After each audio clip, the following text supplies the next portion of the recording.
একজন প্লেয়ার 450 গ্রাম ভরের একটি ফুটবলকে 24 মিটার পার সেকেন্ড বেগে কিক করে 48 মিটার দূরের আরেকজন প্লেয়ারকে দিল।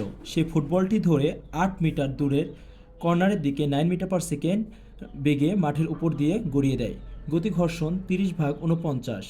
গোল হওয়া সম্ভব কিনা এটা আমাদেরকে বের করতে হবে।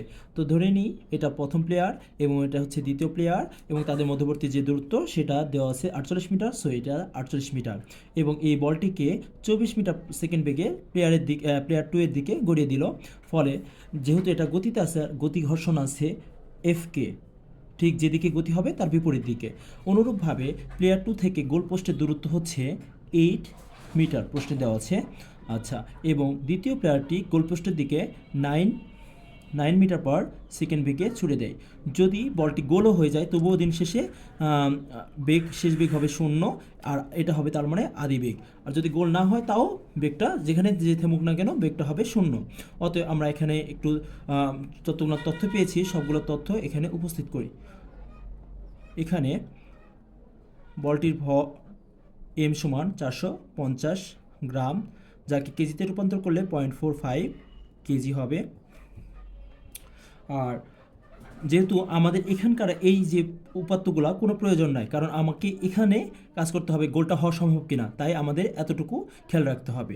এবং দেখেন এখানে দেওয়া আছে ইউ আদিবেগ সমান হচ্ছে 9 মিটার পার সেকেন্ড। তাদের মধ্যবর্তী যে দূরত্ব এই প্লেয়ার 2 থেকে গোলপোস্টের দূরত্ব হচ্ছে, এবং দেখেন শেষ বেগটা ভি সমান কী হবে 0। আর যেহেতু এ পাশেও গতিতে আছে তার মানে গতির বিপরীতে একটা ঘর্ষণ বল এফকে কাজ করবে। তো ঘর্ষণ বলটা সোজাসুজি দেওয়া নাই, সরাসরি দেওয়া আছে মিউকে, মানে ঘর্ষণ গুণাঙ্ক মিউকে দ্বারা প্রকাশ করা হয়। এই মান হচ্ছে 30/49।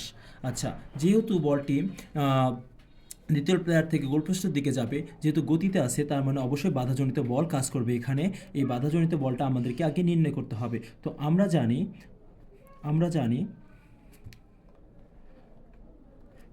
এফকে সমান মিউকে ইন্টু এম জি, যেখানে মিউকে 30/49 এবং এম হচ্ছে 0.45 আর জি এর মান হচ্ছে 9.8। আমরা এটা সবাই জানি, সুতরাং এটার রেজাল্ট আসবে 2.7 নিউটন। যেহেতু এখানে বাধাজনিত বল আছে সেহেতু এক ধরনের বাধাজনিত ত্বরণও থাকবে, যে ত্বরণটা আমাদের বের করতে হবে। তো ত্বরণটা এ সমান হবে তার মানে এফ ডিভাইড বাই এম, যেখানে এফটা হচ্ছে ঘর্ষণ বল, তো এফ এর মান হচ্ছে 2.7 আর এম এর মান হচ্ছে 0.45, তাহলে যার রেজাল্ট আসবে 6 মিটার পার সেকেন্ড স্কোয়ার।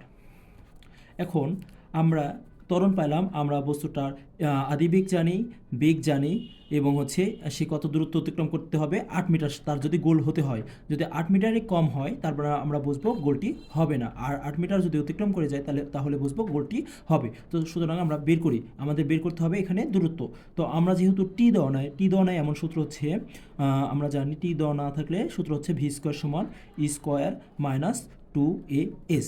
অতএব যেহেতু এটা মন্দনজনিত বল সেহেতু ত্বরণটা মন্দন, এবং তাহলে এই জন্য এর আগে কী হবে মাইনাস চিহ্ন হবে। সুতরাং এর সমান কী হবে v square minus u square divide by minus 2a, এটা হবে।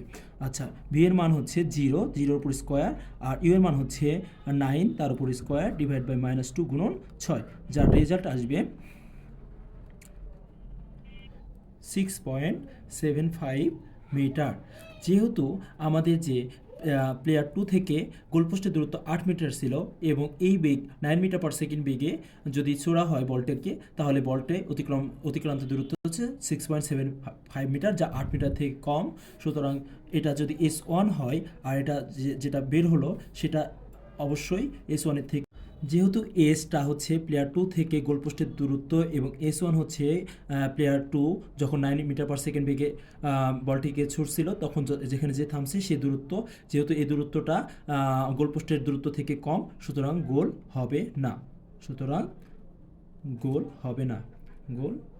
হবে না। Thank you.